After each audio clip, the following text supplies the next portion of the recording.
നമ്മളിങ്ങനെ ഈ നിലയിലെത്തുമെന്ന് ഞാൻ സ്വപ്നത്തിൽ പോലും വിചാരിച്ചില്ല ശിവേട്ട. നമ്മളെവിടെ എത്തി? എങ്ങും എത്തിയില്ല. എത്താനിരിക്കുന്നേ ഉള്ളൂ. ഇനിയും വളരണം, വലുതാകണം. ഈ ലോകം മുഴുവൻ എനിക്ക് വിലയ്ക്ക് വാങ്ങണം. എങ്കിലേ എന്റെ മനസ്സിന് സമാധാനം കിട്ടും. ഈ ശിവേട്ടനൊരു അത്യാഗ്രഹിക്കുക.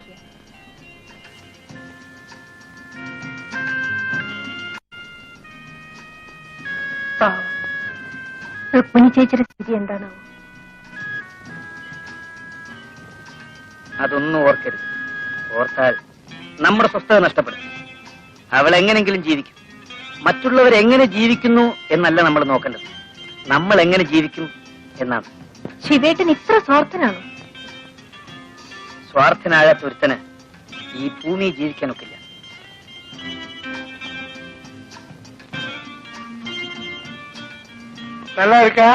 അവിടുത്തെ അനുഗ്രഹം കൊണ്ട് ഒന്നിനും ഒരു കുറവുമില്ല. പോലാമാ?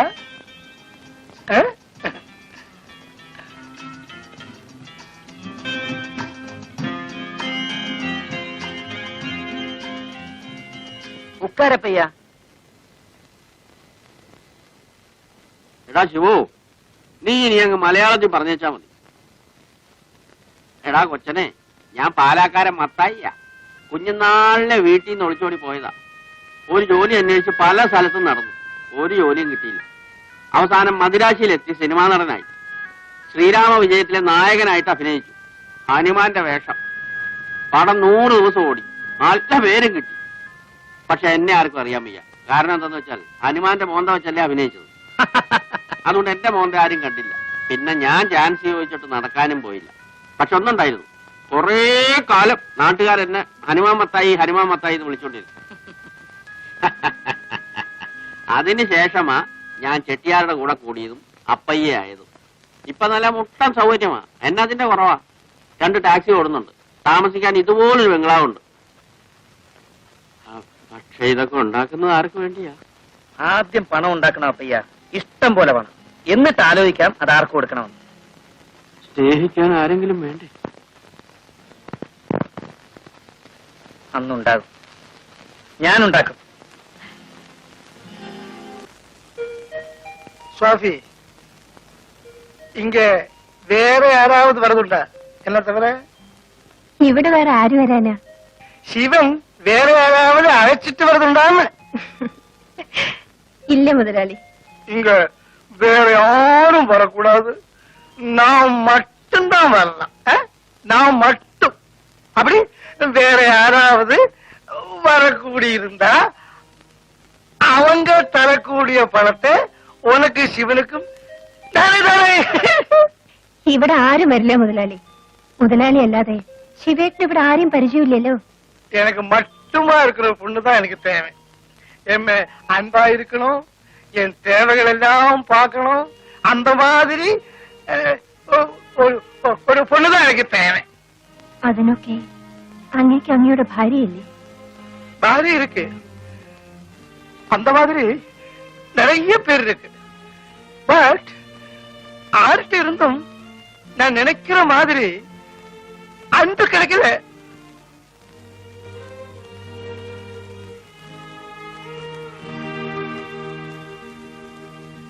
நான் பணம் நிறைய சம்பாதிச்சாச்சு.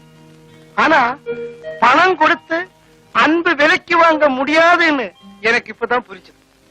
அது புரியறதுக்கு இவ்வளவு நாளாச்சு. It's too late. உனக்கு என்ன சிநேகிக்க முடியுமா? முடியுமா?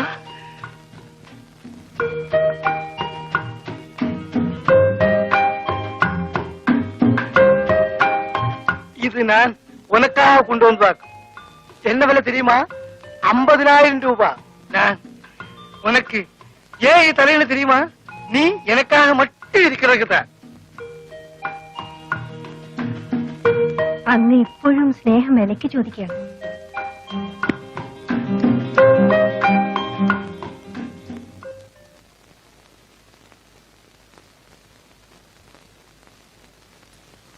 എടാ ശിവ, അവൻ ഈ ചെട്ടിയാലി പോയിട്ട് കാണുന്നില്ലടാ. അവിടേക്കാൻ പോയി പോത്തുപോലെ കിടന്ന് ഉറങ്ങുകയായിരിക്കും. എനിക്ക് അത്യാവശ്യമായിട്ടൊന്ന് പുറത്തേക്ക് പോകേണ്ട കാര്യം ഉണ്ടായിരുന്നല്ലോ. ചേട്ടൻ എവിടാ പോകണ്ടേ? വേണമെങ്കിൽ നമുക്കൊന്ന് കറങ്ങിച്ചു വരാം. അയാളെ വ്യായാമം ചെയ്യിക്കാൻ ഒരാള് വരാമെന്ന് പറഞ്ഞിരുന്നു. അവനെ പോയി ഒന്ന് കണ്ടുപിടിക്കണം. ചെട്ടിയാരെ വ്യായാമം ചെയ്യിക്കാനോ? പാവം, കുറച്ചാളോട് ജീവിക്കട്ടെ ചേട്ടാ. അയ്യോ, അതൊരു വെടക്ക് തടിയാ. മുഴുവൻ കൊഴുപ്പും കൊളസ്ട്രോളാ. ഇങ്ങനെ ചേർത്ത് വീർത്ത് മിനുങ്ങിയിരിക്കുന്നതേ ഉള്ളൂ. ഡാക്ടർ അദ്ദേഹം പറഞ്ഞിരിക്കുന്ന അതിരാവിലെ എണീച്ച് അരഘാതം നടക്കണമെന്നാ. പക്ഷെ ഇയാൾ എണീച്ച് വരുമ്പോ പൃഷ്ഠത്തിൽ വേല് വരും. മണി 11 ചേട്ടനെ കണ്ട അന്നു മുതലാണ് എന്റെ ജീവിതത്തിന് ഒരു ലക്ഷ്യം ഉണ്ടായത്. ചേട്ടാ, ചേട്ടനെ ചെട്ടിയാരെ വ്യായാമം ചെയ്യിച്ചാ പോരെ? ഞാൻ വരാം. നിനക്ക് വ്യായാമം ചെയ്യിക്കാനും അറിയാമോ? എനിക്കറിയാൻ വയ്യാത്ത വല്ല തൊഴിലുണ്ടോ ചേട്ടാ? ഞാൻ എന്തും ചെയ്യും. എന്നാ പിന്നെ നീ തന്നെ മതി. ഞാൻ പിന്നെ വേറെ ആളെ അന്വേഷിച്ച് പോകുന്നതിനാ. നല്ല കാര്യം. എന്തോ നിന്നെ കണ്ടപ്പോ എനിക്കൊരടുപ്പം തോന്നി. കഴിഞ്ഞ ജന്മത്തിൽ നീ എന്റെ ആരെങ്കിലും ആയിരുന്നിരിക്കും. നീ വലിയ ആളാകുമടാ. പക്ഷെ ഒരു കാര്യം, അന്ന് നീ എന്നെ മറന്നു കളയരുത്. ഞാനൊന്നും മറക്കില്ല ചേട്ടാ. മറക്കാൻ കഴിയാത്തതാണ് എന്റെ ഏറ്റവും വലിയ ശക്തി. ஆஹா, நீங்க எங்கேயும் போகலையா? ஐயா, வியாயாமம் கத்தி கொடுக்கறதுக்கு வேற ஆளை தேட வேண்டாம். எல்லாம் நம்ம சிவனுக்கு தெரியும். வியாயாமம் கத்தி கொடுக்கறதுக்கு தெரியுமா? വ്യായാമം അറിയാം. കത്തി കൊണ്ട് கத்தி கொடுக்கறதுன்னா படிப்பிச்சு கொடுக்கறது, சொல்லி கொடுக்கறது தெரியுமா? അതറിയാം. அப்படின்னா நாளை காலையில என் பெங்களாவில வா. வரட்டுமா? ശരി മുതലാളി. வா போலாம்.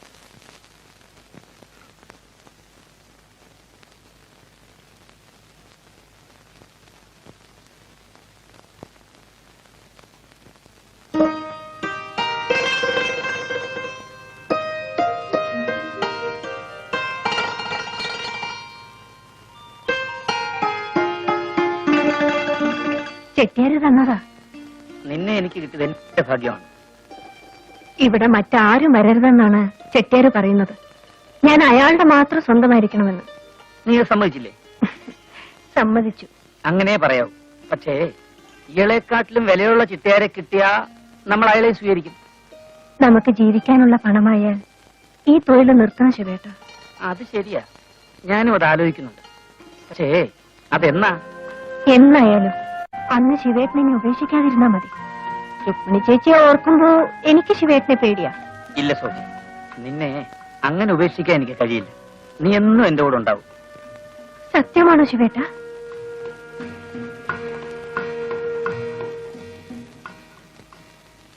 പറയൂ ശിവേട്ട, സത്യമാണോ ശിവേട്ടൻ പറയുന്നത്?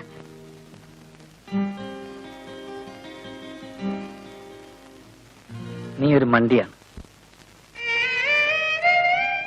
നീ എത്ര ആണുങ്ങളെ കണ്ടവളാണ്.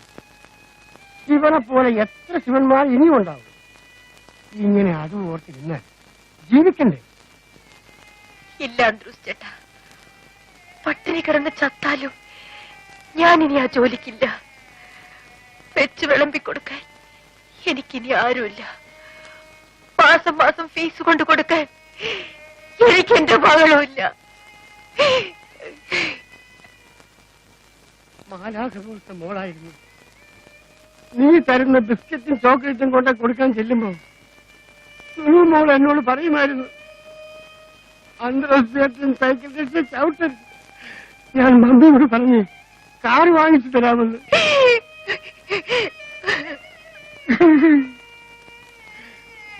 നമ്മൾ ശവിക്കപ്പെട്ടവരാണ് മോളെ. എത്ര ദുഷ്ടന്മാർ നല്ല നിലയിൽ ജീവിക്കുന്നു. എനിക്ക് ഇത്രയും വേദന കിട്ടാൻ ഞാൻ ദൈവത്തോട് എന്ത് തെറ്റ് ചെയ്തു? ദൈവം അയാളെ ഞാനൊന്ന് നേരിട്ട് കണ്ടിരുന്നെങ്കിൽ അയാളുടെ മുഖത്ത് ഞാൻ കാർജിച്ചു നോക്കിയാണ്. അങ്ങനെ പറയരുത് അന്ത്രൂസ് ചേട്ടാ. ദൈവം എന്തെങ്കിലും തീരുമാനിച്ചിട്ടുണ്ടാവും. അയാൾ വരെ ഉണ്ടാക്കും. അന്ത്രൂസ് ചേട്ടാ, നിന്റെ സങ്കടം കാണുമ്പോ എനിക്ക് സഹിക്കുന്നില്ല. കൊച്ച്, നീ എന്തോരമായി അനുഭവിക്കുന്നു. സാരമില്ല, അനുഭവിച്ച് ഞാൻ മരവിച്ചു കഴിഞ്ഞു. ഇനി ഒന്നിനും എന്നെ നോയിപ്പിക്കാൻ കഴിയില്ല. ചെല്ലു, അന്ത്രൂസ് ചേട്ടൻ എന്തെങ്കിലും ജോലി ചെയ്ത് ജീവിക്കാൻ നോക്കൂ.